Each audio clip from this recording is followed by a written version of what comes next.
ज्या पद्धतीनं हा घटनाक्रम घडला त्यामध्ये 1.5 वर्षापासून याची प्लॅनिंग केली जात होती असं बोललं जातं आहे. याच्यात कितपत सत्यता आहे? कोणत्या पद्धतीने प्लॅनिंग करण्यात आलेली होती?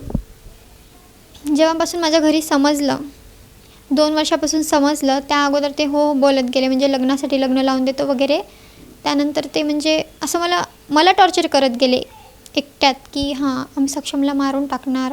मग सक्षमला मारल्यानंतर सक्षमच्या फॅमिलीलासुद्धा मारून टाकणार आम्ही. म्हणजे असं कसं सक्षमला मारलं तर आम्ही जेलमध्ये जाणार. माझा भाऊ आहे ना, लहान भाऊ आहे माझा हिमेश मामेडवर, तो नाबालिक आहे. तर तो ना असं गुन्हे करायचा आणि 15-20 दिवसात सुटून यायचा. त्यामुळे त्याला ना माहिती नाही कुठला पावर आला, की त्याला वाटायचं की आता मी काहीही केलं तर 15-20 दिवसात सुटून येईल आणि परत असेच गुन्हे करेल. तर तो मला बोललाही होता की मी सक्षमला मारल्यानंतर 15-20 दिवसात सुटून येऊन त्याच्या संपूर्ण फॅमिलीला मारेल आणि तू जर आमच्या विरोधात गेलीस कोर्टात किंवा पोलीस स्टेशनमध्ये कुठेही तर तुलासुद्धा मारून टाकेल. बरं, ज्याच्यामध्ये तुझे आई वडील जे आहेत त्यांची सुद्धा कौटुंबिक पार्श्वभूमी गुन्हेगारी असल्याचं बोललं जातं आहे.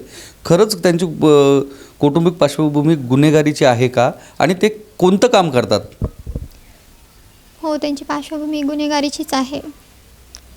ते असं सर्व 2 नंबरचे कामं करायचे, पत्ते वगैरे म्हणजे टेबलचं ते डाव वगैरे चालवणे, असे 2 नंबरचे सर्व काही कामं आहेत जे त्यांनी केलेत. 2 नंबरची अशी कोणती कामं आहेत जे ते करत होते ज्याच्यामुळे पोलीस त्यांच्या संपर्कात होते असं वाटतं? नशेच्या गोळ्या विकणे वगैरे. आणि ते पोलीस कसं म्हणजे पोलिसांना हे सर्व माहिती होतं, तरीही खूप सारे असे कर्मचारी आहेत, पोलीस कर्मचारी जे पैसा खाऊन शांत राहायचे. स्वतः माझ्या घरासमोर येऊन ते पैसे घेऊन जायचे.